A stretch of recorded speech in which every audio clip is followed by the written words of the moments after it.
ኦሪት ዘሌዋውያን ምዕራፍ 9። በስምንተኛውም ቀን ሙሴ አሮንንና ልጆቹን እንዲሁም የእስራኤልን ሽማግሌዎች ጠራቸው። አሮንንም እንዲህ አለው፣ የኃጢአት መሥዋዕት እንዲሆንልህ አንድ እምቦሳ እንዲሁም የሚቃጠል መሥዋዕት እንዲሆንልህ አንድ አውራ በግ ወስደህ በእግዚአብሔር ፊት አቅርባቸው። ሁለቱም እንከን የሌለባቸው ይሁኑ።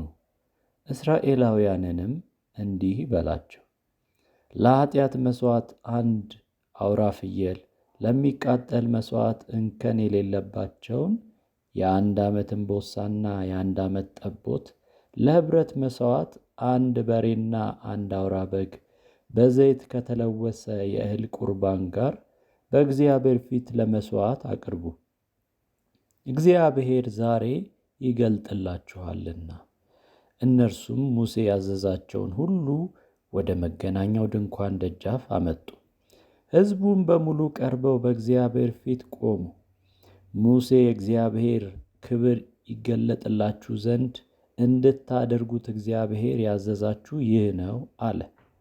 ሙሴ አሮንን፣ ወደ መሠዊያው ቀርበህ የኃጢአት መሥዋዕትንና የሚቃጠለውን መሥዋዕትህን ሰዋ፣ ለራስህና ለሕዝቡም አስተስርይ። እግዚአብሔርም ባዘዘው መሠረት የሕዝቡን መሥዋዕት አቅርብ፣ አስተስርይላቸውም።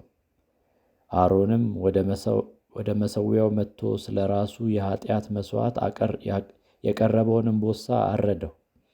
ልጆቹም ደሙን አመጡለት።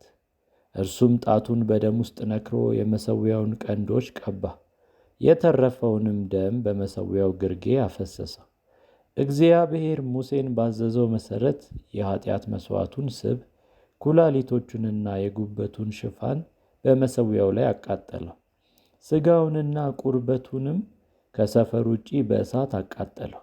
ከዚህ በኋላ አሮን የሚቃጠለውን መሥዋዕት አረደ። ልጆቹ ደሙን አቀበሉት። እርሱም ደሙን በመሠዊያው ላይ ዙሪያውን ረጨ። ልጆቹም የሚቃጠለውን መሥዋዕት ብልት አንድ በአንድ ጭንቅላቱን ሳይቀር አምጥተው ሰጡት። እርሱም በመሠዊያው ላይ አቃጠለው።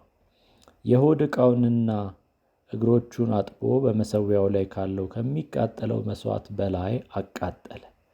አሮንም የሕዝቡን መሥዋዕት አቀረበ። ስለ ሕዝቡ የኃጢአት መሥዋዕት የሆነውን ፍየል ወስዶ አረደው እንደ ፊተኛው ሁሉ። ይህንም በኃጢአት መሥዋዕትነት ሰዋው። የሚቃጠለውንም መሥዋዕት አምጥቶ በሥርዓቱ መሠረት አቀረበው። የእህል ቁርባኑን አመጣ። ከላዩም እፍኝ ሙሉ ወስዶ ጧት ጧት ከሚቀርበው የሚቃጠል መሥዋዕት በተጨማሪ በመሠዊያው ላይ አቃጠለ። አሮንም ስለ ሕዝቡ የኅብረት መሥዋዕት የቀረቡትን በሬና አውራ በጉን አረደ።